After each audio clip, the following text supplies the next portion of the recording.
Tim Reynolds, would you lead us in prayer, please? Our most holy and gracious Father in heaven, just how wonderful is your name. Father, it's such an honor and a privilege to be able to serve you. Help us to always remember just strive to give glory to you in our lives. Pray for those who serve, especially in leadership roles, that always bring them to remembrance that they're there because you put them there, to make decisions that are always in accordance to your will, to make decisions to glorify you, to better ourselves and those around us. Father, we pray for this nation. Ask for forgiveness of things that are going on. Ask for guidance. Help this nation to be a nation that is a light to the world, that stands for the truth, and to help us to work even at just the local levels we are to help establish that as decisions are made. We thank you especially for giving us your son, Jesus, and ask everything in his name. Amen. Amen. Join me in the pledge, please. I pledge allegiance to the flag of the United States of America and to the republic for which it stands, one nation, under God, indivisible, with liberty and justice for all.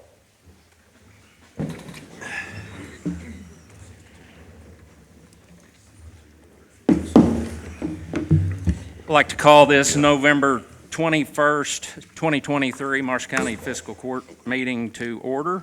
And the first item on the agenda is the Marshall County High School mountain bike team. Jason Roberts, if you'd stand up and tell us a little bit about your season, please. Yeah, up there would be great. So that the camera is on you, square on you, buddy. Hope you got a good camera. Well, first of all, obviously we would like to thank this court for thinking of us and taking the time to invite us and recognize us. We are, like you said, the Marshall County High School mountain bike team. 2023 marks our 10th year in existence. Still a lot of people in the county that don't know that we exist. So anytime we can promote the team, we are really glad to do that. So thank you very much. And I would also like to say, thanks to this court also, we use Mike Miller Park at the beginning of our season. That's where we start. We teach a class to the beginner kids, and we refresh the other kids on mountain biking 101 and mountain biking 102, which is an actual class that we teach. And so Mike Miller Park is critical for us in doing that because it's a place that's very safe for beginners and where we can keep an eye on all the kids, and so the maintenance and upkeep of that. And Roy's helped us with some other stuff, and we do recognize that and appreciate that. So, like I said, 2023 is the 10th season for the team. As far as I know, we're the only program in Marshall County history to hold state championship titles in 2 different states. So we started racing in Tennessee when there was no Kentucky League. Steve Beckett was key in the beginning of that league. By the time we left that league, there was over 400 kids racing, and we were dominating the Tennessee League. They were glad to see us go. Yeah, they was tickled we started our own league. They were really glad. Yes. And just to let you know, they were so thankful for the help that we had given them. They were going to have COVID hit and we couldn't do it, but they were going to have their state championship race. The last year we raced there, they were going to have it here at the Bo Beckett Trail in Marshall County as a thank you, but COVID hit and didn't work. So we've got 7 state titles in Tennessee, 2 in Kentucky. Our state sanctioning body is the Kentucky Interscholastic Cycling League, which if you're a ball sports person, that's kind of like saying KHSAA. We have 3 alumni who've gone on to win national titles in USA Cycling League, which is like saying they are NCAA national champions. We've got 3 alumni that have done that. So we not only dominate on a state level, but we've sent people to the state. We've got 1 alumni who has been ranked, I think, as much as 20th in the world at UCI Worlds. So we've got a long history of dominating the cross-country mountain bike scene. So this season was a very difficult, very challenging season. We had a very young team. We had a shortage of varsity riders. The way the point system is, the varsity riders earn more points than anybody else, and we were short on varsity. We raced against a team out of Florence, Kentucky. They have 4 large public schools in Florence, and we counted at least 10 private schools that they were pulling from. And so we're pulling from one school system. So they had double the amount of riders. that we had, and I am very proud of this team because at the end of the season, we finished the year with 10,872, or they finished the year with 10,872 points. We finished with 10,723. They had double the amount of riders, and they only beat us by 149 points. So that tells you what it takes to beat this team right here. And I don't want to take up all your time because I could brag on this team all day long. Just to give you an idea, cross-country mountain bike racing is very demanding. It's very stressful on the body, and you also have to focus because you're going very fast through the trees. You lose your focus. There's immediate results to not focusing. I was just talking to Owen back there. Owen's good at keeping statistics. He estimates that he rode a little over 800 miles this year is what he put in. Sixth graders by the third week of the season, my sixth grade kids are putting in 30 miles a week, and the varsity guys are putting in 50 plus. So that gives you an idea what these kids are doing. So I'll give you the results from the state and introduce you to the team real quick. And I'm just going to call it off as it appears on our state website. So, and as I call your name come up, so our varsity girls, we had one rider this year, Claire Austin. Claire would come up. And Claire is also the winner of the coveted Bo Beckett Spirit Award this year. I'll brag on Claire a little bit. We didn't find out till a little bit in the season that Claire had alpha-gal, and so she battled very hard through the season. She made all 5 races, and her races are, you're talking 90 minutes, 15 to 20 miles of 100% aerobic effort, and she battled through that. I'm so proud of Claire for doing what she did. So she is the 3rd place in the state of Kentucky varsity girl right here. JV girls, my daughter Emma Roberts got 2nd place in the state. I don't brag on Emma much because I'm the head coach and it's not tasteful. But I will tell you, Emma got 2nd place all year. The girl that beat her has raced extensively in Europe on a private team with their own chef. So I told her, I said, if you're going to get your butt kicked all year, that's a good girl to do it. Now, you don't cook for her? No. Yeah. So that's the kind, and I also say that to give you an idea of the kind of competition that we're facing statewide. Also in JV girls, 5th place in the state, Evie Powell. And I will take the time to tell you that these 2 girls, Claire and Evie, have raced for 7 years on the team.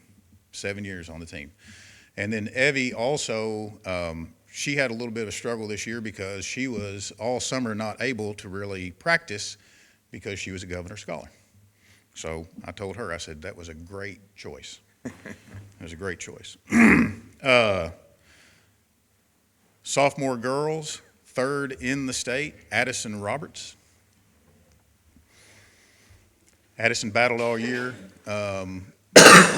She had all kinds of mechanical issues and stayed with it. And she even got 1st place in one race. And so she ended up 3rd in the state in the series.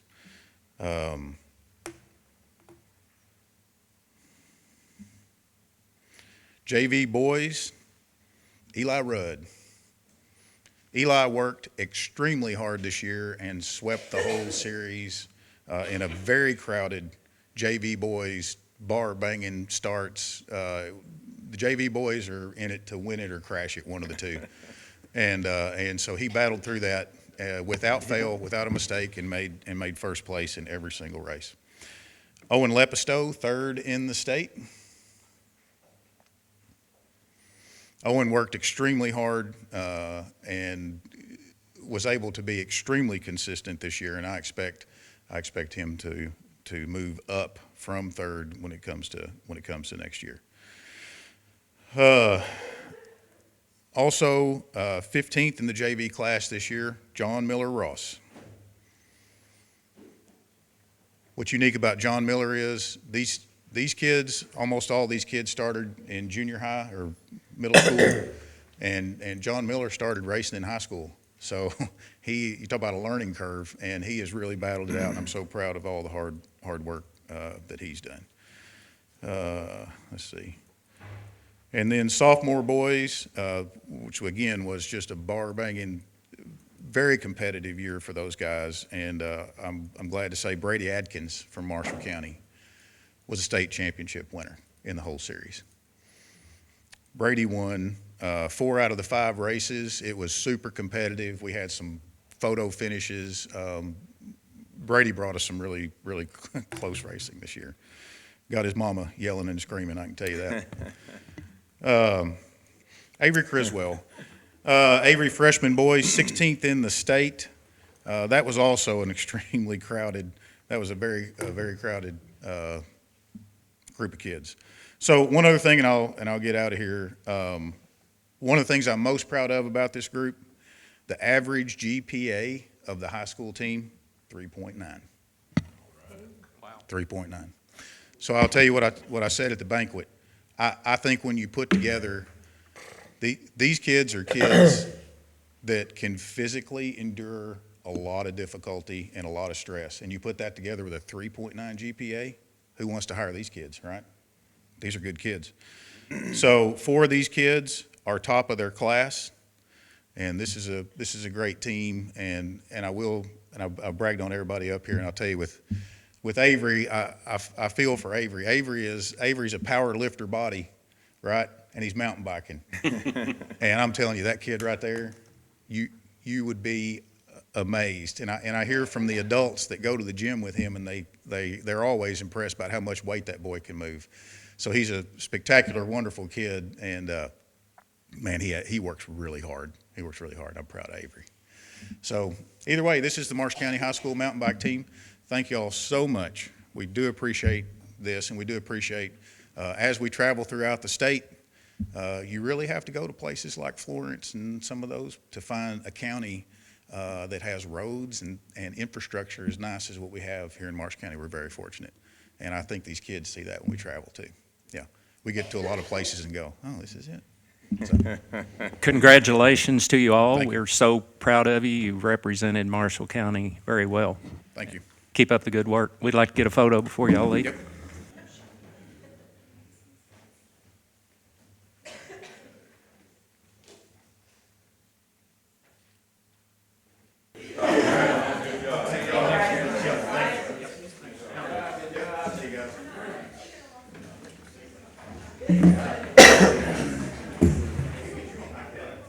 Okay, next on the agenda, we have Mr. Tom Hyder. He's chairman of the cemetery board.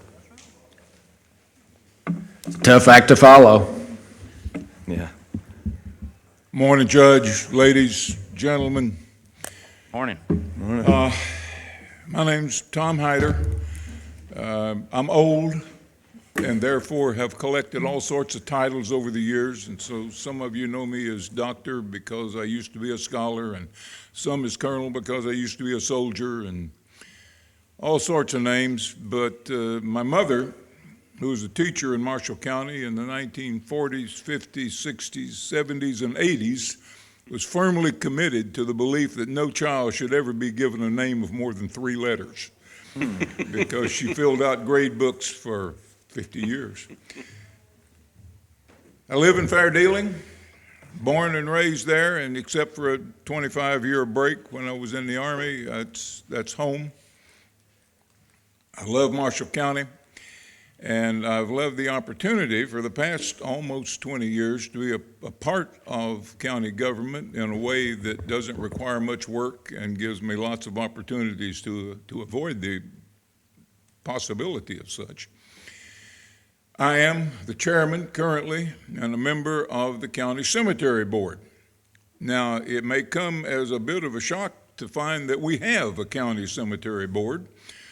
And I realized that. The judge and I were talking. We had an issue that came up a few months ago where a group of motorcyclists from Tennessee wanted to do something in a private cemetery in the county, and Channel 6, as Channel 6 will do, thought they sniffed a scandal in Marshall County and so descended on us with cameras and interviews and so forth. They were wrong. It was not. It simply was a misunderstanding that needed to be worked out. And we got it worked out properly, correctly. Everybody went away happy. But in the process, in talking to the judge, he said, I didn't know we had a cemetery board. Why don't you come talk to the fiscal court sometime? And here I am. Here we are. In 2003, 2004, a court decision in the Franklin Circuit Court made a fairly large bucket of money available to state government to rationalize the cemetery preservation efforts. Kentucky law is not clear and not organized and not rational in terms of cemeteries. We go back to pretty ancient history in terms of that. And so, especially in terms of government funding, there usually isn't any, and when there is some, there's no clear definition of who gets it.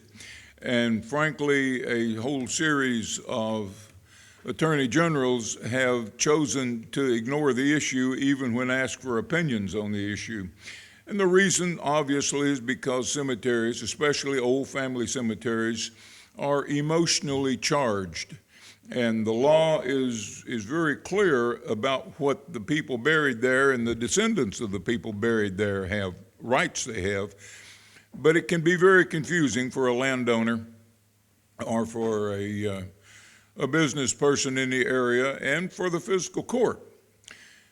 So as a result of that money being made available, the governor was tasked through his cabinet of, something, governmental services, to administer the funds. Each county was given the responsibility to figure out how to access funds and how to use them.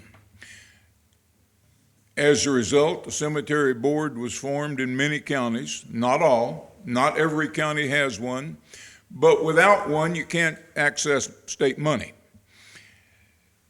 Marshall County's decision was to create an oversight committee that would report to the county judge and that would pretty much make up its own rules, or at least in coordination with the fiscal court, make up its own rules for how to administer cemetery maintenance and renovation in Marshall County. We do not always, in fact, very rarely, do we take hoes and rakes in hand and go out and clean cemeteries. Cowell County is exactly the opposite. All they ever do is get together and clean up cemeteries. I don't think Graves County even has a committee. So it's a county function, but within Marshall County, our job, as it was defined by the original members of the original board, was first to find all the cemeteries in the county. That turned out to be a heck of a job in its own right. But we think we have them all now. We think we have it documented. We have it in the GIS database upstairs. And we produced, after about 10 years of looking and finding, we created a map. All the cemeteries in the county that we know about, and we hope that's all of them, have been GPSed by state government, and they're in the database. And that map is available to anyone who wants to buy one. Right now, they're being sold by the Historical and Genealogical Society, with which we are not directly involved, but it's just a county road map. Now, I've carved mine up in pieces and put them in a folder. You can carry a 3x5 map around if you like, but we had it printed on the format for the county road map so that if we have a road and the cemetery is anywhere close to it, you can find it. And we also have a list of all the names, and there are almost 300 of them now. The names, a grid system was created and overlaid on the map.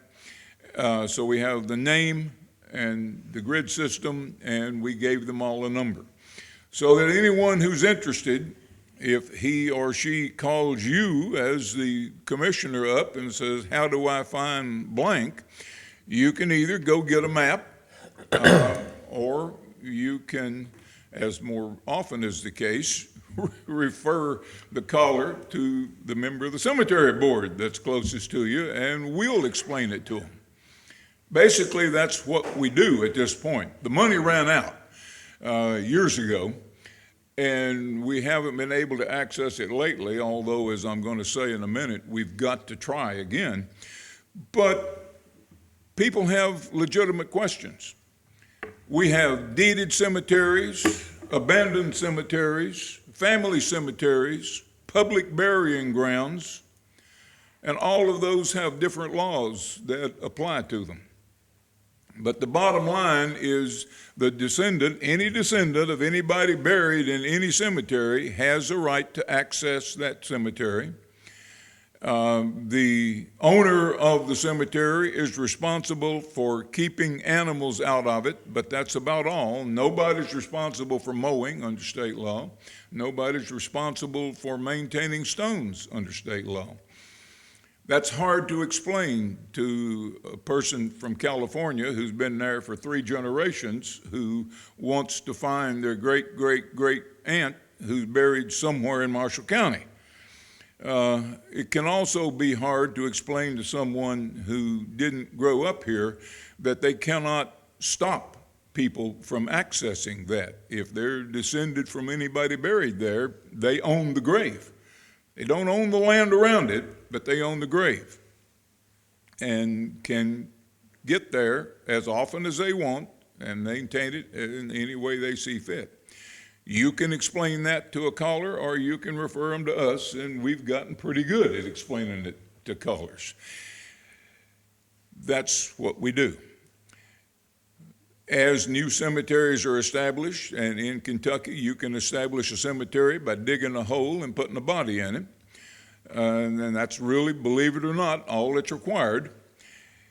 And it's hard to keep up with people that do things like that, and so cemeteries tend to be that way.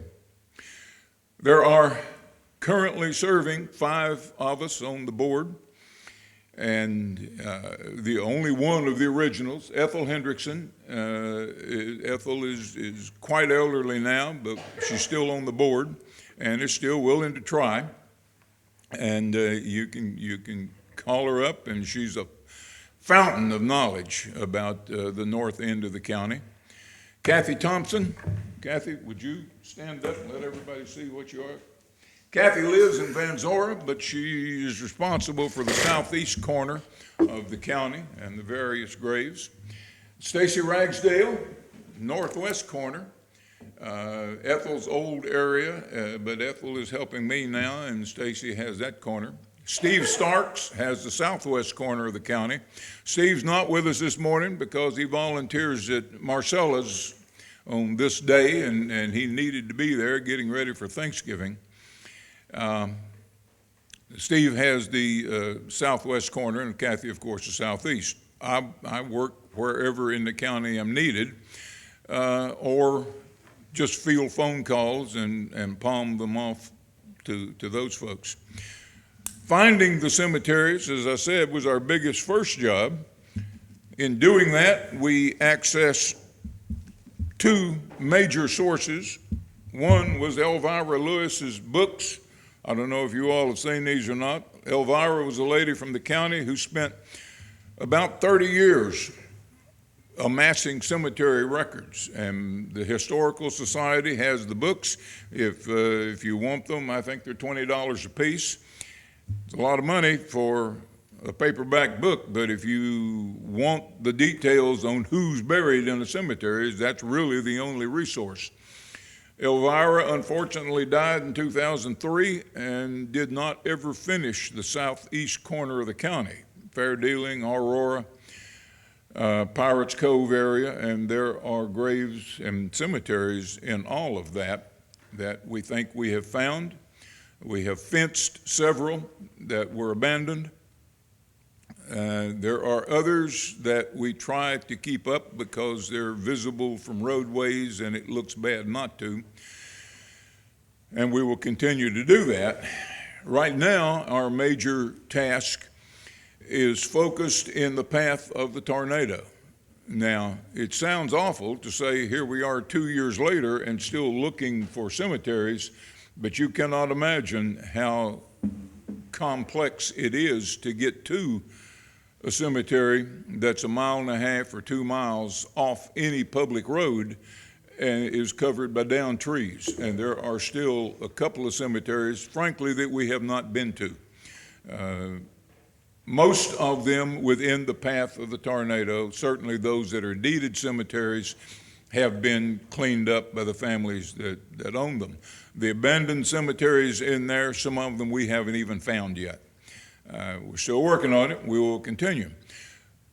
We will almost certainly be trying to access that state money, even though there's not any again. Maybe it'll be through FEMA. We may be coming back to you for help in getting some matching funds or something, because some of those cemeteries, you can't get to them in the summertime with the undergrowth that's grown up through the downed trees. They just can't be gotten to. But we're looking forward this winter to at least finding them all and then coming up with a plan. We work for you, gentlemen of the court. We are not enforcement agents. That's up to the sheriff. That's the sheriff's job. We are official. We are official representatives of the court, not even of the state. We exist to do whatever you tell us to do. And to this point, that has been find the cemeteries and keep up with them.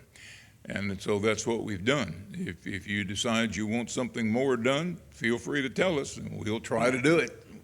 That's what we don't get paid for. It is a massive undertaking, almost 300 cemeteries in a county the size of ours. Some have several hundred graves. We use Elvira's books. We use the TVA land acquisition maps. We have found, we keep up with the ones that are under the lake, although there's not much we can do with them.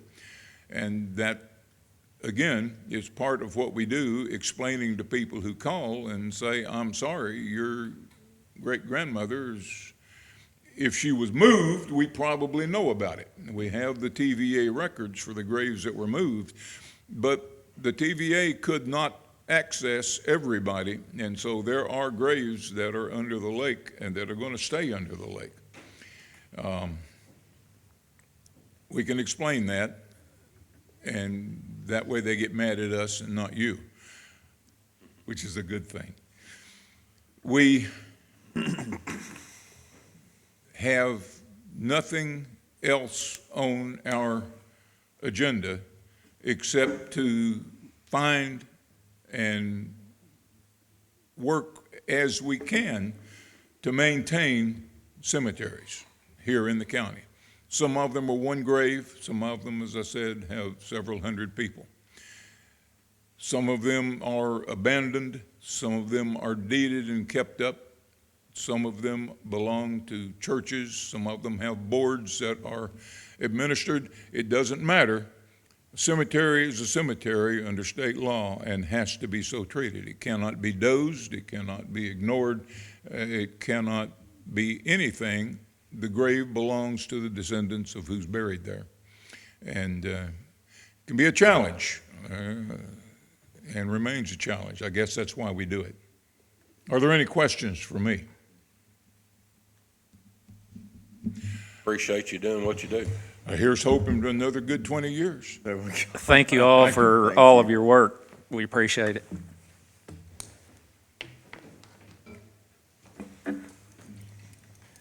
Okay, next we have Chad McCann, Rivercrest Engineering.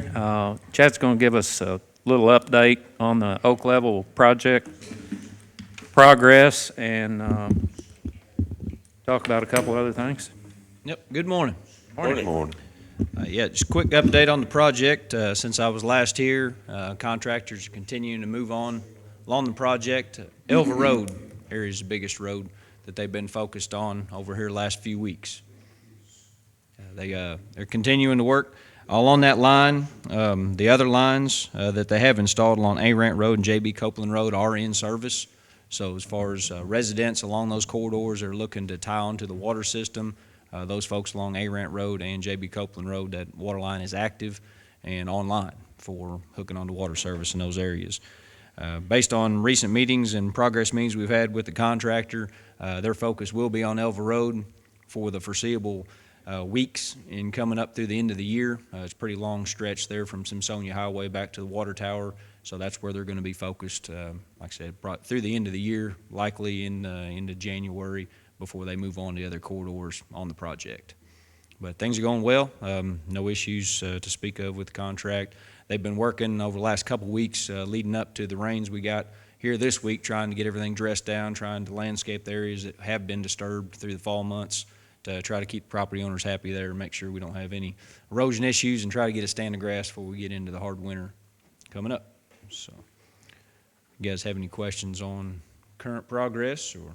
Do we know yet on those two that are live, any tap-on I am rates, aware, I guess? yes, that there have been customer. I can't tell you an exact count of what that is. It stands right now, but I do know that people have called already and started to get signed up for water. As far as them actually getting hooked on, I think the city's trying to round up materials, meter settings, things of that nature to get them tapped on. Gotcha.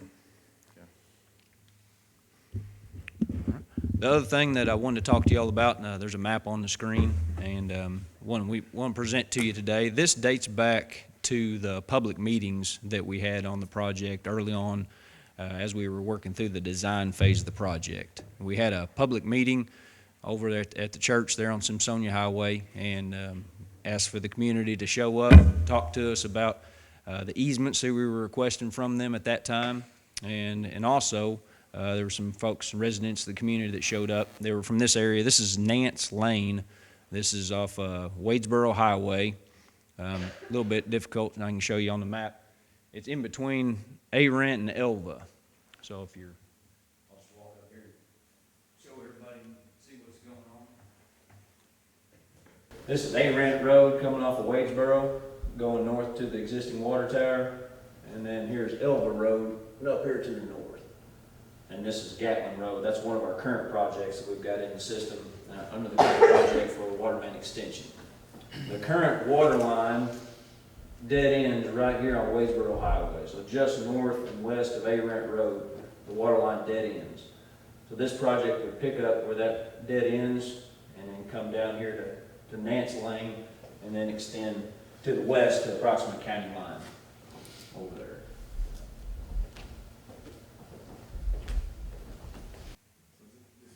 Methodist Church is, and Wadesboro. During the public meeting, we had 3 residents from Nance Lane show up to that meeting and 2 folks on Wadesboro Road that are along this corridor through here. The folks along Nance Lane were very concerned about their existing well water quality. And so that's why this project came up, was proposed to us, and we were asked at the time if this area was going to be included as part of the waterline extension project, to which we told them it was not in the current phase of the project, but that we would have discussions with the county and the city and just see if that could be a part of a future phase. No commitments were made to the folks at that time. We just took their information, we got their comments on some memos, and just told them that we would be working on it, talking with the cities and counties about it. So that's kind of where we're at this point. Fortunately, as time progressed and we got through the end of our design and got to the bidding of the project came in under bids, as I've told you guys in the past. Very good thing. We estimated the project to come in quite a bit higher based on the COVID numbers we were seeing and material pricing, but got some good pricing from the contractors, which made some additional funds available. So really, from my standpoint, I just want to present the project to you guys today as a potential, just for consideration for extending the water project that's currently ongoing to these folks down here along Wadesboro and Nance Lane, and just see what y'all's thoughts, see if you have any questions on that.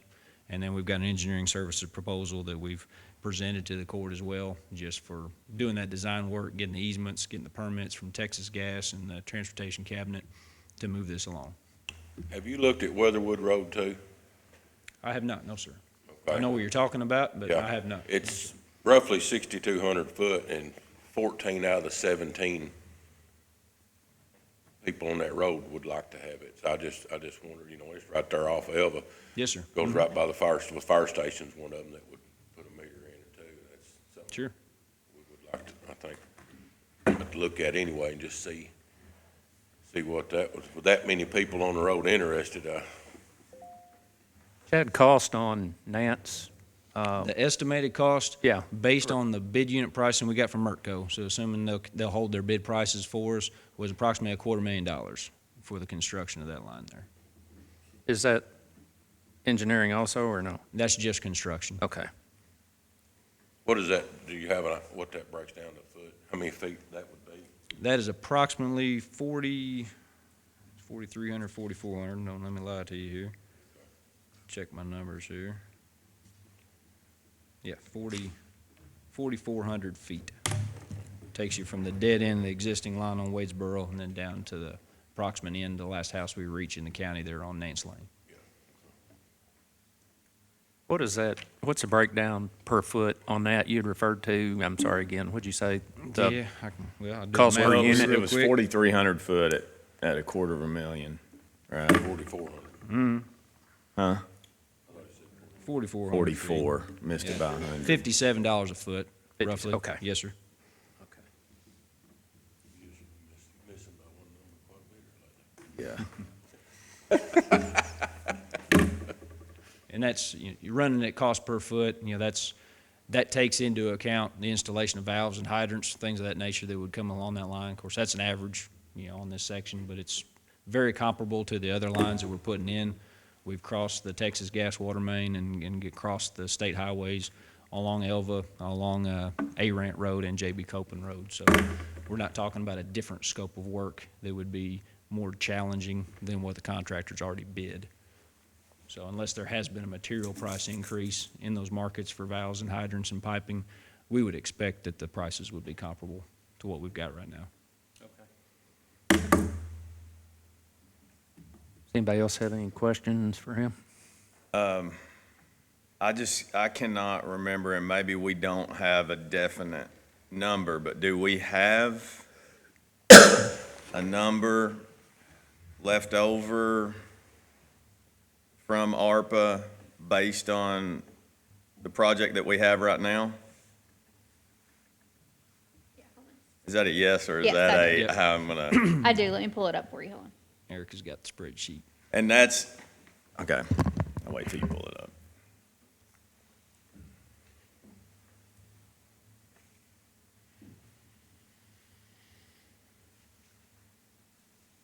And that you're aware of the current scope that we have, not adding these other two. That particular bid, do you feel like we'll go into the contingency money on it, or are we going to be good? So like this number that she gives me, should we take potential contingency? Well, it depends on which number she gives you. Oh, okay. Back after we got the bid, we put a budget together, but I understand that money's in an account and it's been gaining interest since that time that I put that together. So that's been building up your contingency fund, so to speak, since that time. Well, I So guess that's true. At one time, it was 1.8 Yeah. was the money left over in the fund that I was aware of, based on the original 6. But again, there's interest and things that have been accruing over that time. And this is the only one, right, that we have going out of ARPA, right? The south end, the District 1 project is done. And You're talking about over, the and there's Hunter no more Road money, and- yeah. Yes, sir. That job is complete. So this is it. This is our only ARPA going on right now. Is this your most up to date? I just wanted to make sure before I. Yeah, you might look at the footnotes at the bottom of that sheet, and as long as it says it's reflective of the bids that we received, then that will be our most accurate one. Can you read that? It says including engineering construction bid and 265,000, 10% of contingencies on project 1, and then on 3, it is understood that Hardin will use the full amount for added water system implementation, I'm guessing. Yes. Okay. Does this seem to be the most up to date to you? Yes, that does. And then you'll see item 1A, Monty, to answer your question, at item 1.837. That was the number remaining after those other projects came out of the original 6. And then you can look at the date there. That was dated in, was that June? So, whatever interest has been growing since that time, it was growing at a pretty good clip whenever we first started talking about this in January of this year.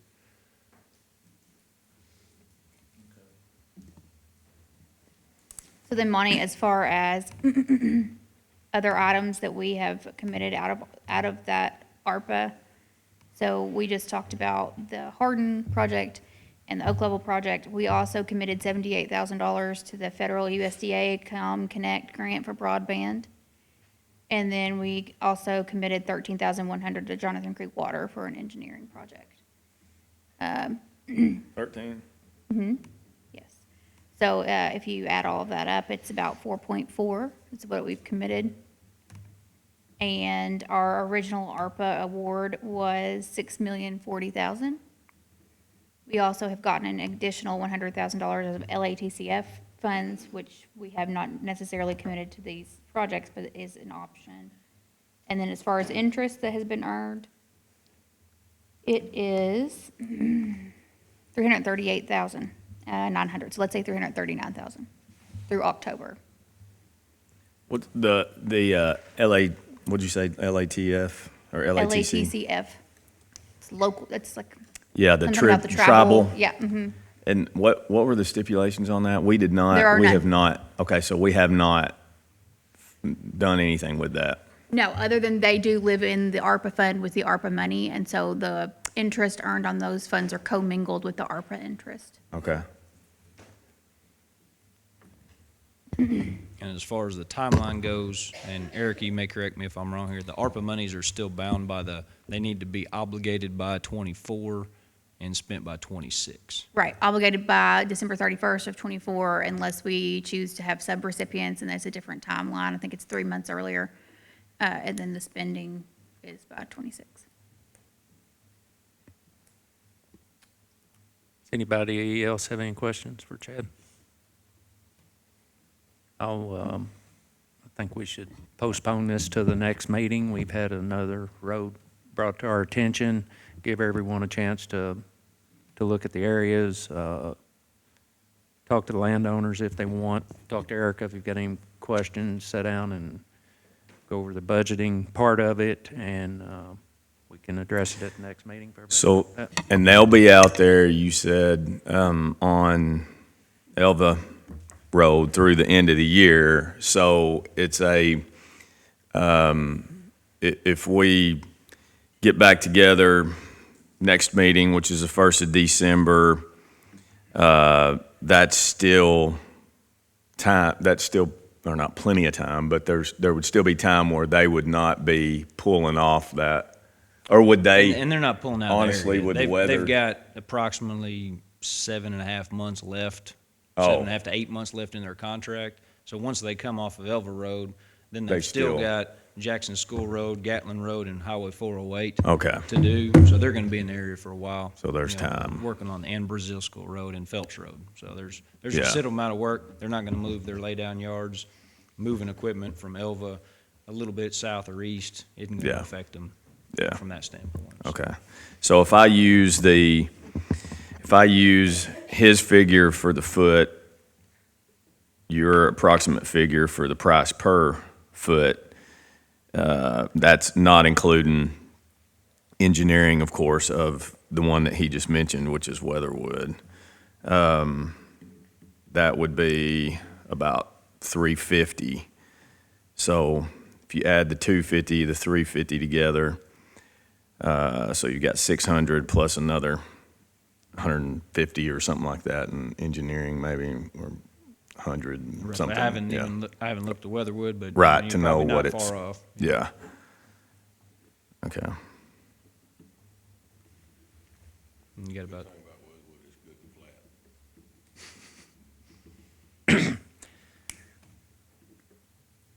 Okay. All right. Any more questions? Anybody? Okay. Thank you so much. All right. We appreciate you. Do you have your next meeting on the schedule?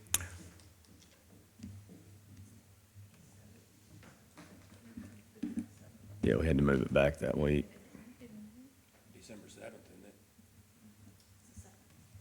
Okay. December 7th. I'll prepare a draft engineering services proposal for Weatherwood also. That way you all have it to look Okay. at. That way you'll have all the numbers in front of you. Okay, thank you. All right. Thank you. Appreciate you, Chad.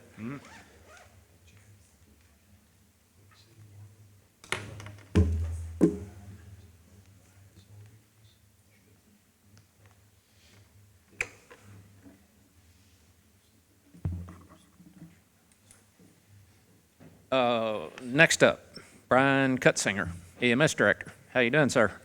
Good morning. How is everybody? Good. So we, at the last meeting, we had went out for bid for an ambulance remount to replace one of our older ambulances. I was in contact with 3 different vendors. I had 2 of them that opted not to submit bids because they felt like the lead time on getting one completed was unacceptable, so they just opted not to bid. I encouraged them to, but they opted not to because they just obviously wanted to do good business, so they chose not to.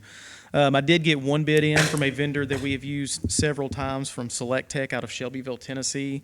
Their bid came in higher than I was anticipating. It came in at $216,450. Not sure what the other companies, kind of what ballpark they were in as far as their pricing, but the lead time on this one, in communications with them, they anticipated about an 18-month lead time, so we'd still be looking into 2025 before we ever got the one that if we approved this today, before we ever received that. So with the other companies, I think one of them had about the same lead time as this company. If the court would like, I mean, we could go back to that company and have them submit one to say, hey, you're kind of in the ballpark on lead time. Let's see what your price is and compare these two before approving this one. Or we could approve this one, just whatever you guys would like to do. I've worked with this one, and the other company is a good company. So I would feel comfortable with either one. But in my opinion, I mean, it wouldn't hurt to get another bid just to kind of see kind of where they fall. Because if they come in 20,000 Yeah. cheaper, then obviously that'd be a better route to go. Yeah, I think so. Okay. Yeah, motion on that, please. Is there a second? Any discussion? All those in favor? Any opposed? Motion carries. If you Okay, would- do we just want to plan that for the next court meeting, Yes. just to review both? Okay. I'll touch base with them and have them go ahead and submit one. Okay, And great. then we can look at the 2 then. Okay, thank you. Right, thank you. Appreciate you. Okay, next up, Casey Mado.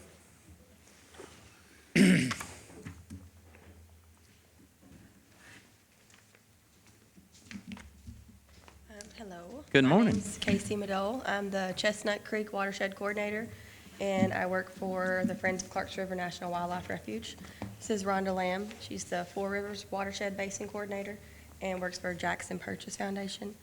And I am like losing my voice completely, so she's going to do most of my speech today. And I'm going to pass you guys out a map of the Chestnut Creek Watershed. Give you an idea of what we're talking about.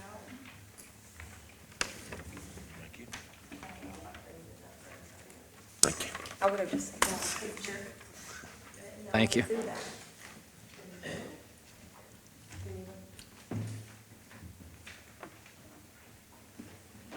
First of all, I want to thank the court and the judge for allowing us to come this morning. Some of you might know about the program that we do in Chestnut Creek, where we have connected some homes onto your sanitary sewer lines. We just wanted to introduce ourselves and give you an update about things, and hopefully through this you will decide in your budgets in the future to continue this program. A little bit of background information. We work under the non-point source pollution branch in the Division of Water out of Frankfurt. The funding that we establish and is from the EPA. It's through a 319H grant program. And these programs, the funding does pay for our salary, but we have contractual funds that we always put into the projects to put best management practices back into the area. Kentucky is divided into 7 river basins. The Four Rivers Basin has 17 counties, And of those 17 counties, we have had 4 projects where we've bought in federal money to improve the water quality in those areas. Current projects are Casey's here in Chestnut Creek. We have one in Christian County, Hopkinsville, sort of the same, where we're hooking up people to new septic systems and sewer lines. We just received approval the first of the month. We're going to write a watershed-based plan for Clayton Creek and Bee Creek in Callaway County, and those are going to be more septic. We did DNA testing on those, so we know it's more human than anything, so we're going to be working in those areas to improve septic systems. So this is a great program. We've also have done ag implementations.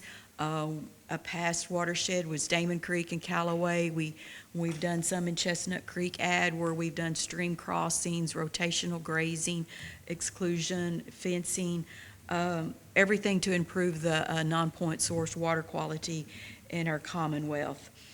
To start this grant, you have to find a partner. We have been very blessed with the Friends of the Clarks River National Wildlife Refuge. They do the letter of intent with the Division of Water, and been receiving grants since 2015 to do work in the Chestnut Creek watershed area. We partnered with Third Rock Consultants to complete the watershed plan. We volunteer for the Watershed Watch group. It's a group of volunteers that 3 times a year we sample water in the areas, and as part of the steering committee, in our meetings, we decide what we call hot spots. That's very high in bacteria. And in that, then we work with the Division of Water on doing more sampling. And that actually started in Chestnut Creek. I think the area was around the high school there, where Chestnut Creek maybe crosses 641, goes to Foust Sled Road. Those were very high numbers in E. coli. So through those efforts with the volunteers, then we worked with the Division of Water and Third Rock, and we wrote an E. coli an excessive nitrogen watershed-based plan to start working on the failing systems. And then later, through the Marshall County Health Department and this Fiscal Court in your sanitation district number 2, when you started laying the lines, we got the money for the landowners to connect. And I think currently we're paying anywhere from 90% to 100% of the funding for the landowner. At one time, it was more based on their ability to pay, but we received more funds and it didn't cost what we thought the cost was be there, so we raised our part for the landowners where they wouldn't have to pay as much. And in 2018, that program started, and I think there were 18 landowners connected at that time, and all at 90% and decommissioning their old septic systems and connecting to your lines. We had a project, we call it project number 1810. It ran from January 2019 to March of 2022. Those 18 connections was $150,000 that we put into the county. We just finished project 2007. It started in October of 22. It's still going. It's still going till next November, I'm sorry. We've connected 6 homes so far. We have the potential to connect 17, 18 more. That's $130,000 we'll be putting into the county, into this project. And we just received another one, 2309, that started this month and will go to September of 2027 with $88,000. And hopefully with that, we'll get the 20 remaining homes connected. And all the old septic systems will be decommissioned.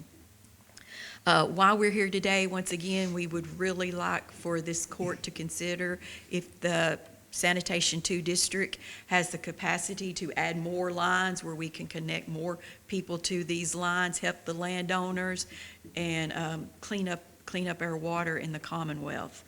One of the things that we do on the side from this is we do non-formal environmental education. We work with school groups.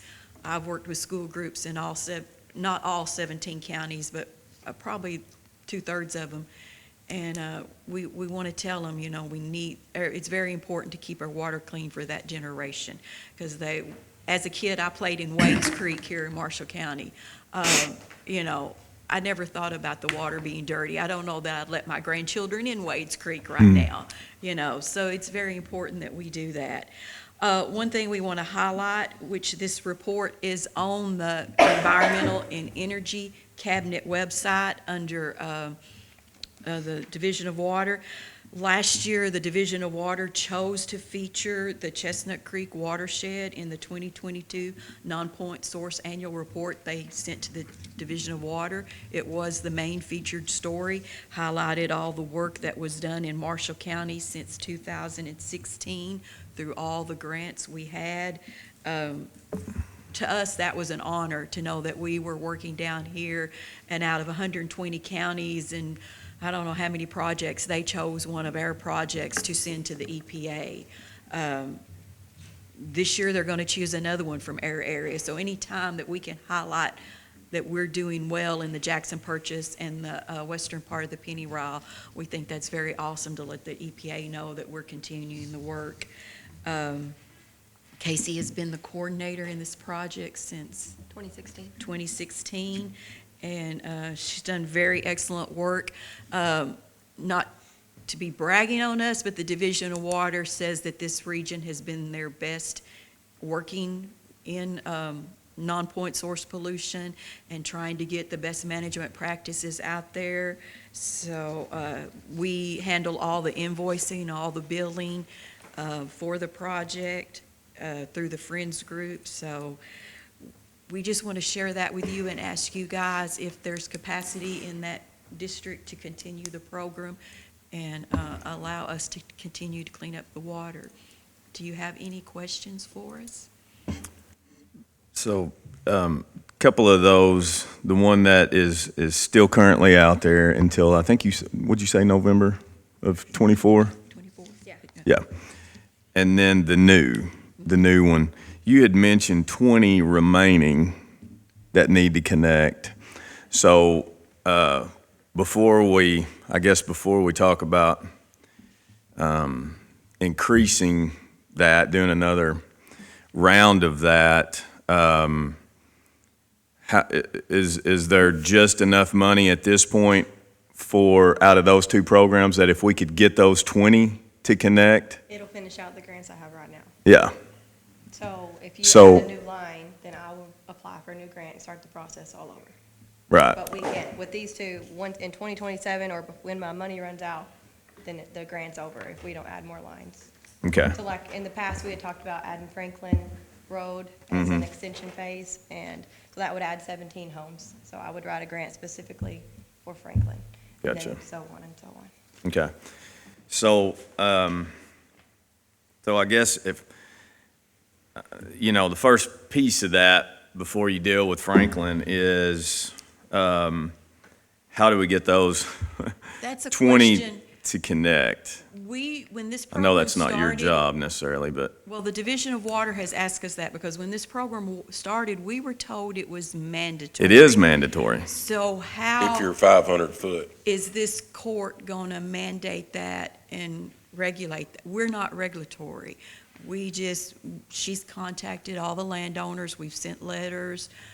I think she's gone to some houses We went door to personally. door a few years ago, and I'm about to start the process over. I'll leave flyers, and, because it's all voluntary based. They have to just come forth and say, we want to tap on.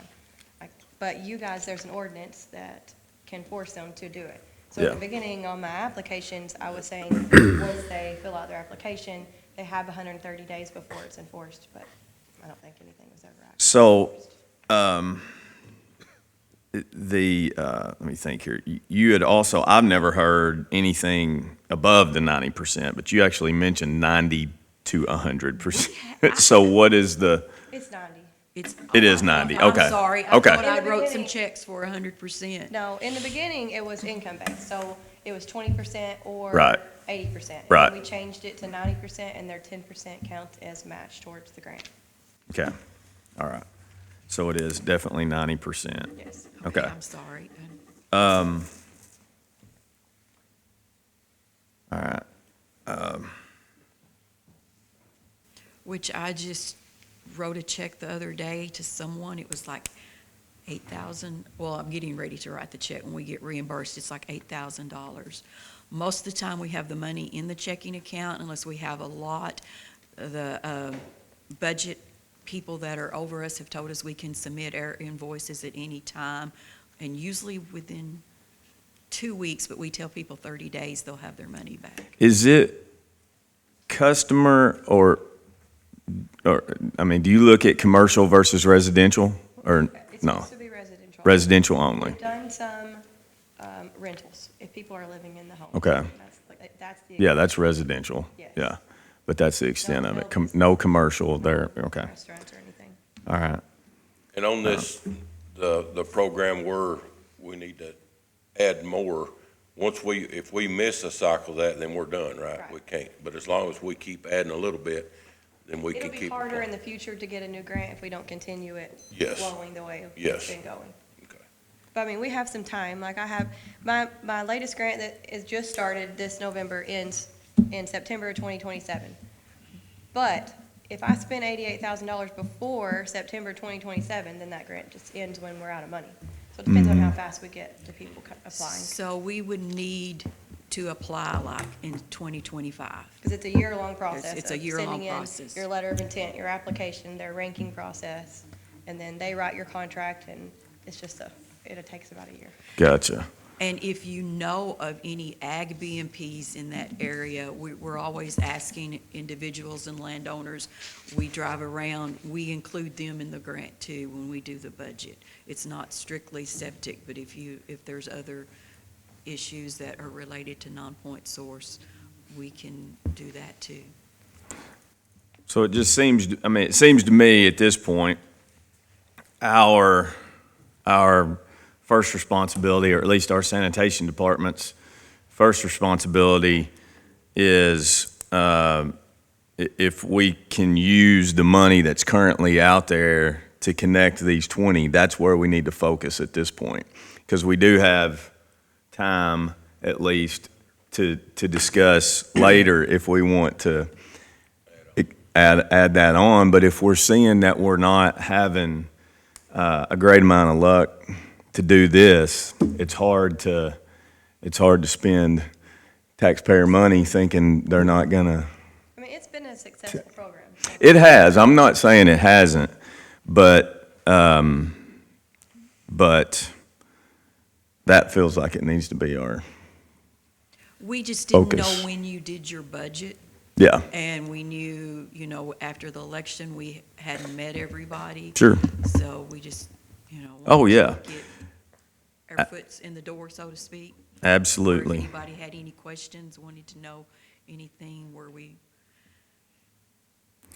Yeah, and we've obviously been working on sanitation here in the last month or so, and getting a good feel of that. And I feel like our sanitation department has been thankful for that joint. And also, Venture. you can see, the results are online at kywater.org. The volunteers, Casey and I are still sampling a few things in Chestnut Creek, and it has really changed the E. coli levels since we've been working there. So probably in another year or two, we'll have the Division of Water, the Water Quality Branch come in and do their assessment. And, but it's basically the same thing, but they want the Water Quality Branch to do the end ones. But I've probably been sampling water longer than some of those people, but. We're working on a couple things. My office has been getting drying beds for Draffinville and a new package plant for Aurora. We're trying to get that put in state budget or get grant money to, we've got a lot of infrastructure that we're going to have to deal with sooner rather than later. But, yeah, you mentioned budget. We'll probably be starting on that in January. I like to get things done And I don't know if ahead of you're a schedule. 1 year, 2 year budget, but like, One. 2025 will be here. It just seems like the other day, we were just writing for this new grant, and it's, so. Yep.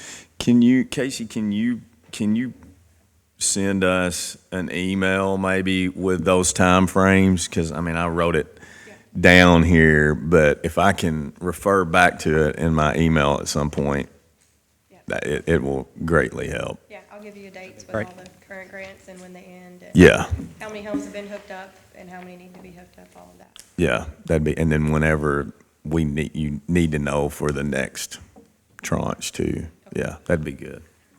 I think what you might want to consider doing too, before this court so that this court can make the most informed decision, is get with sanitation district and maybe just do a preliminary cost-benefit feasibility study out there, because you mentioned enforcement arm.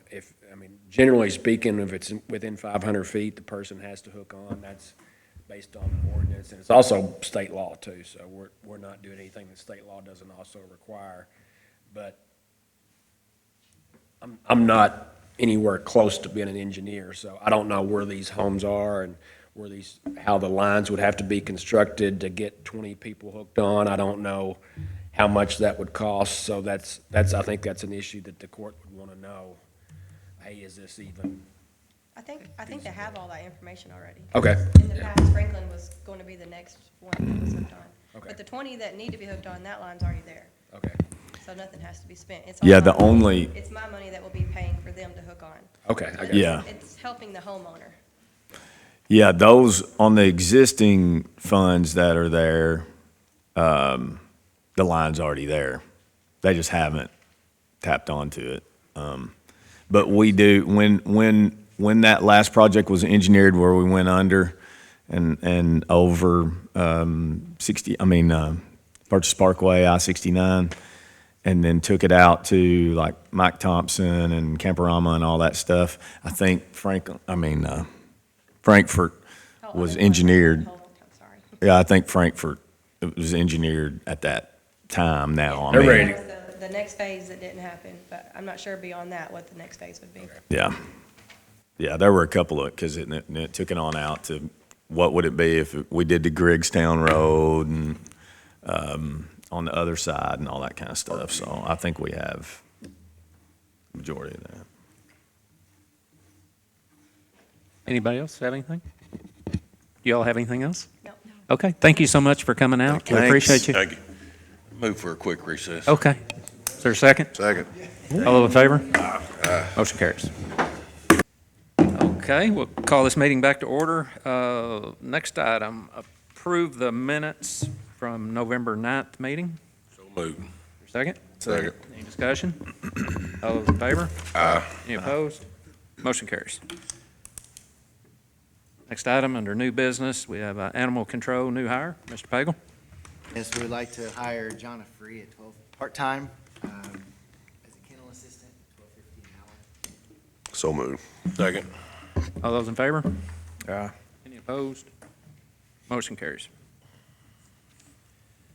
Next item, Pirates Cove disaster siren. I'm going to ask Kurt to speak a moment on that. Had Pirates Cove residents reach out about this, and Kurt went out and did an assessment, got some pricing together, talked to the HOA there about location for it, and Kurt, I'll just let you take it from there. Yeah, in regards to that, Pirates Cove reached out. That's a pretty large community out there. I don't know exactly the households that are there, but they reached out. They were interested in seeing if we could put a siren out there. They have a lot of tourism in the summertime especially, so Larry Ball reached out to Kevin and the judge, and we went out there and met with him, and they picked a place where they would like the siren to be put. I had West Kentucky Electric guy come out and look at the spot. He approved it, and we got a letter from the HOA, the Homeowners Association out there, that if we put the siren in, Pirates Cove will pay the utility bill. So it's going to be all on them. So we'll just be maintenance on the sirens, the only thing we'll be out of. I got a quote from the Sirens for City company that puts the sirens in here in the county, and it's around the quote he gave me was about $4,000. That's finished lock and key. So now we're just waiting on getting some verbiage signed off that the county attorney draw it up for me and get that signed by the fiscal court and by the homeowners association, and we'll move forward and try to get that siren put in place for them. I got the funds in my budget for that, so it won't be no extra money took out of nowhere else. We've already got the money appropriated in my budget, so. Any questions? I guess that's it. Kurt, thank you, and Darlene for your work on this. I know it didn't happen quickly or anything like that. Do you wanna go ahead and do that? Approve the lease? Yeah. Let's vote on that. Okay. So, two things, we'll be voting on the payment of it, but first of all, need a motion to approve the lease agreement with Pirates Cove HOA. So moved. Second. Any discussion? All those in favor? Aye. Any opposed? Motion carries. Need a motion to spend up to $4,000 on the installation of the siren. So moved. Second. Motion second. Any discussion? All those in favor? Aye. Any opposed? Motion carries. Okay. Next item, road department tractor. So back in the summer, unfortunately, we had a tractor had some issues with the transmission and went out. So we got a quote to replace the transmission and repair it at $21,345. It's a 2015 tractor, and we feel like the best way to go would be just purchase a new tractor, if the court will allow us to do that. Well, the price after we fixed the tractor was, what was that, what would they allow? It wasn't much more than that, was it, or was it even that to trade? So the price of the trade-in of the tractor you're Yeah. talking about After was we at fixed it, $16,000, like it was, like it was. and how much was it fixed? It wasn't, 21 or something. 21,345. yeah, So then, after talking to the judge, he asked me to call him back and renegotiate, so I did. So we actually got another $3,000 toward our trade-in, for our trade-in. like it says. Like it says, that Yeah. brings that to $19,000 for the trade-in, Mm-hmm. or $21,345 to repair it. I want to thank Commissioner Barrett for taking the time to go to Paducah, look the tractor over, talk to the mechanics down there, and so we can get a full feel for what we were facing when we started looking into this. But, While they pay me the big bucks.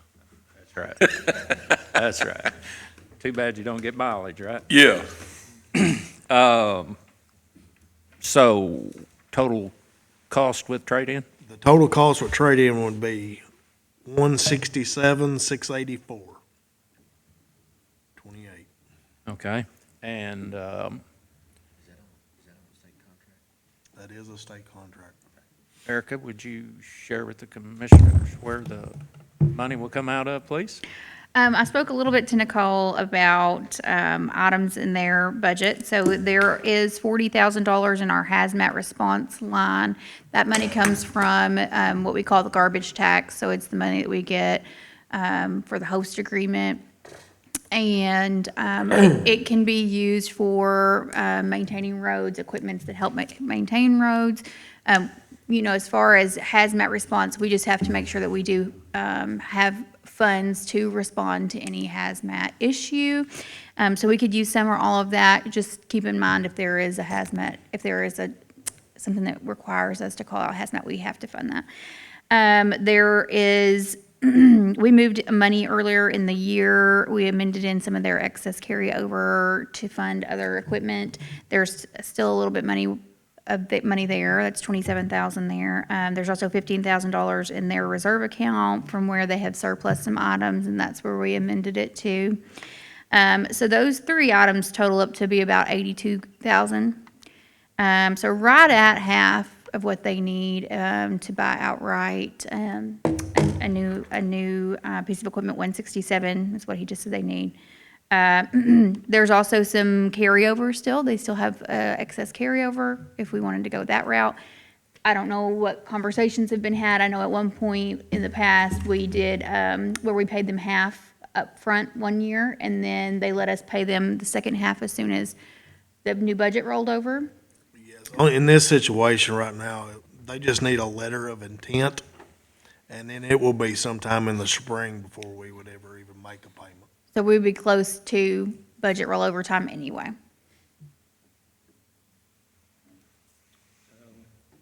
And honestly, that, I would say by then, we'll be past the hazmat, because we were conservative Yeah. on that. Yes, so what Monty is saying is. Revenue.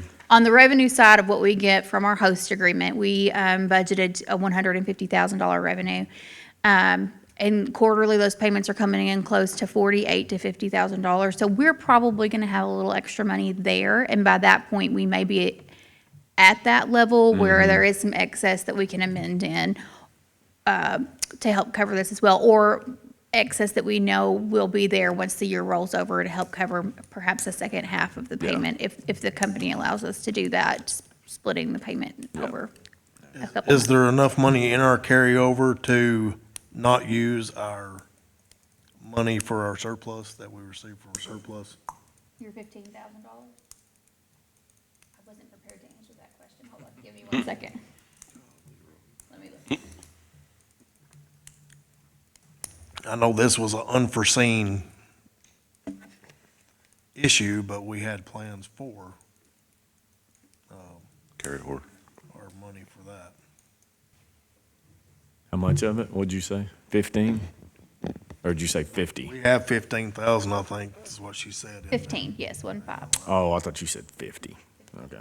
And that's from selling our culverts that we pull out of the ground and stuff like that. So, You got any more culverts to sell? Put them in not right now, it depends on where we pull this money from. There, Go dig some up, couldn't you? Yeah. We We're gonna can. go dig some up just to. as far as excess carryover from the prior year that we have not yet amended in to use for the road fund, there is still 141,000 there. Just keep in mind, as we make purchasing decisions, we're used to having a carryover in every fund to help carry into the next year. And there's always been kind of a little bit of a rolling carryover. Yeah. That's from every year, because we have been conservative with our carryover, which is great, because things come up like broken tractors. So, just kind of keep that in mind with your purchasing decisions. But so there is 141 there too, so that would more than, if we were in the situation where we had to pay the 167 upfront. So we would all be you fine. need right now is a letter of commitment, and we're not looking at anything until March? Yeah, sometime spring. Okay. Like I said, they gotta order the tractor, put the mower on it, so you're looking at spring, Okay. just a guesstimation of when they would even have the tractor. We just need a letter of intent, or a PO number. Okay. Do I have a motion to sign a letter of intent to trade our tractor in on the purchase of the new one, as Roy had mentioned? So moved. Second. Motion second. Any discussion? Total was what, 167 total? 67, 684, 28. There you go. Thereabouts. Ish. Well, that was the exact number. I know, I was joking. Maybe they'll fill it up with fuel. That'd be another $400. Yeah, that'd be quite a bit. All those in favor? Aye. Any opposed? Motion carries.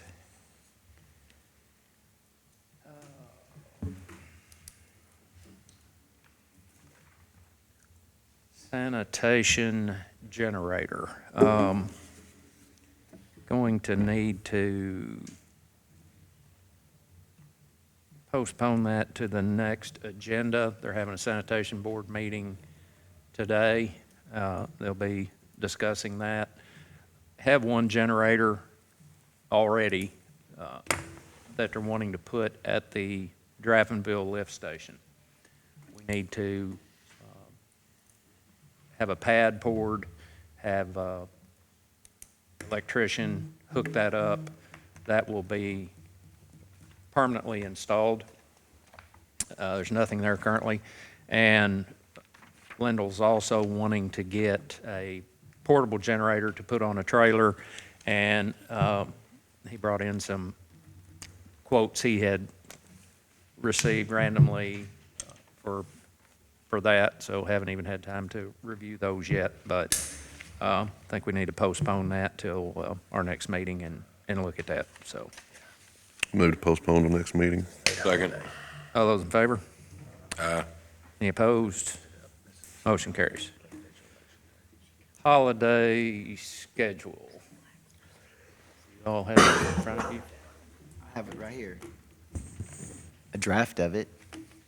Big red. Okay, so the 2024 holiday schedule, the proposed is Monday, the 15th, Martin Luther King Jr. Day. Friday, the 29th of March, for Good Friday is full day? Full day this time versus a half day this past year. Tater Day, April the 1st, it's a Monday. Monday, May 27th, Memorial Day. Thursday, July 4th, Independence Day. Monday, September 2nd, Labor Day. Monday, November 11th, Veterans Day. Thursday and Friday for Thanksgiving next year, November 28th and 29th. Tuesday and Wednesday next year for Christmas, the 24th and 25th of December. And then New Year's Eve observation is Tuesday, December 31st.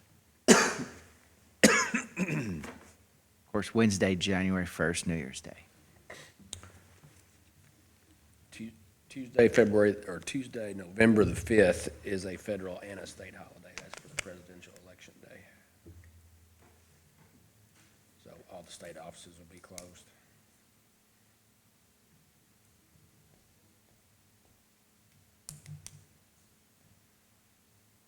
Well, let me get a motion and we'll get a second and we'll have discussion. I'll make a motion. Is there a second? Second. Okay, discussion? I mean, how does that affect? Who does that affect? Every state office, judicial building will be closed. Yeah. But our offices within the judicial. So what you're saying is, we have employees within the judicial building that would not be off, and the judicial building would be closed. Correct. PBA would be closed. PBA here would be closed. Is this the first time for that, or is it usually that way? I can't remember if we've taken that in the past. Yes. PVA will be closed here, clerk's office will be open, obviously, because of the election. The state's mandating that they close those offices, I guess. Yeah, I just looked it up on the state website, Yeah. so.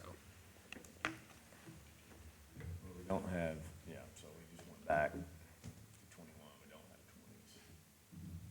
don't have 20 was a weird year anyway, because it was COVID. So. COVID, yeah. The election itself was weird, yeah. Yeah.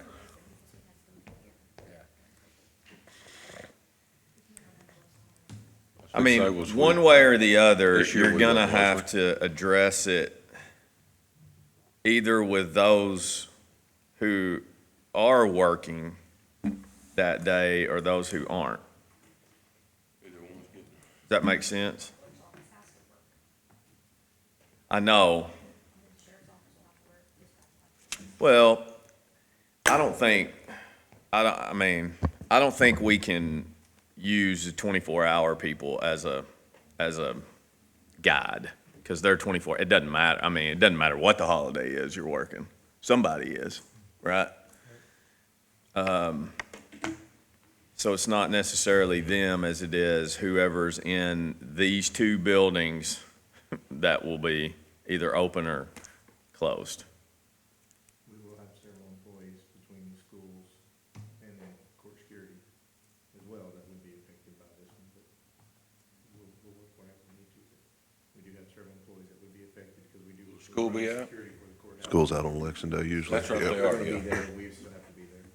Which we have to deal with that now, right? Yes. I mean, we have to deal, like this year, we had that situation. True? Correct. Yeah.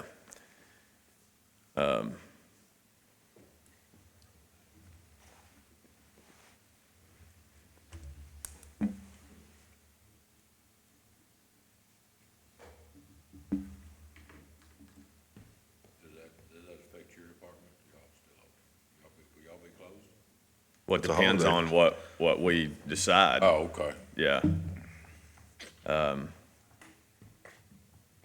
the state's not mandating they close, just the judicial building. Yeah, State any ordinance, state, any yeah. state, yeah, anything they have State and jurisdiction. county down. But if you make it a holiday, then everybody rolls in the time and a half, at least at the SO, and some of those where the policies roll, their whole day turns into time and a half at that point, too. Time and a half plus 8 hours, yeah. So, yeah, double time and a half, really, so. And, yeah, we can put Kurt's birthday on the holiday schedule. That would be my concern, is that budgetarily, at least prepare for it. I guess we'd have time to, but that'd be several $1,000s as far as overtime pay and holiday pay. So, and I get that piece of it. I guess then the other side to this is, what do you do?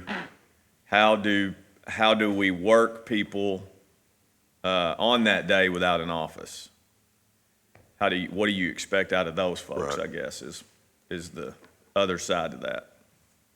Who is not going to have an office? Whoever is in the judicial building is basically who's going to be affected, right? Jason's staff. Yeah, Jason's staff. What do you do? Security would be included in that too. Yeah. Do you, Court security can still go to work. They just may not have to, the public would be what it would close to. You can still get in the back door of the building. But, I mean, they could obviously take vacation time if they didn't want to come to work, or,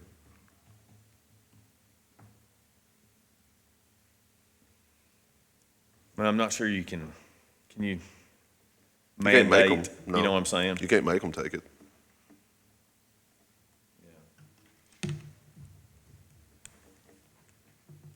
Have we dealt with this before? No, it's never been a holiday. In the 5 years? Well, maybe not exactly the same situation, but I think maybe in May, didn't the clerk's office, county clerk's office, take off a different day because they had to work on a holiday? Am I remembering that right? For training or something like that, getting ready for the election? So in theory, we could give the ones that has to work, we could give them a different day off.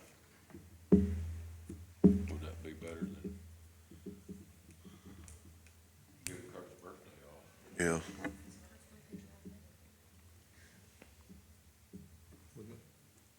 As far as if you're thinking about for us, we have to, can't give them a different day off because if the courthouse is open, we have to be there Yeah. to man it. So, I mean, that wouldn't affect us. That would make it detrimental. We're not going to give up double time and a half.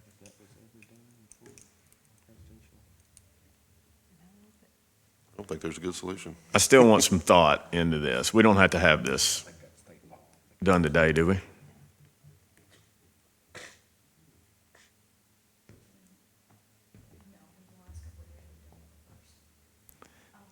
The first what?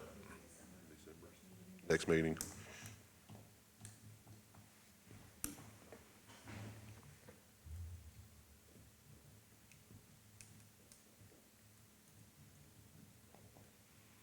I mean, we already have a motion in a second, but I don't know what I think about it, to be honest with you. I've been thinking about it, and I just don't know that I have a good solution, but surely to goodness, something will come to me. Well, how about we give you 2 weeks for it to come to you? Okay. Does somebody want to amend their, Rescind it, can't we? rescind your motion? Rescind your motion. I'll rescind my motion to I'll accept the second, holiday pay. I'll second that. You rescind your second? He's rescinding it. Did we vote on it? Rescind my second. Rescind? No, I'm seconding your Rescission. Now somebody move to table it. I'll move to table it. I'll second that, table it. All Any because of money. discussion? No. All those in favor? Aye. I don't Any know. opposed? Tabled to the next meeting. Next time, the state should talk to us first. Could have at least, yeah. Transfers, Ms. Erica? There are no appropriation transfers, but on that document, there are transfers for transient tax, and that's $22,524.18.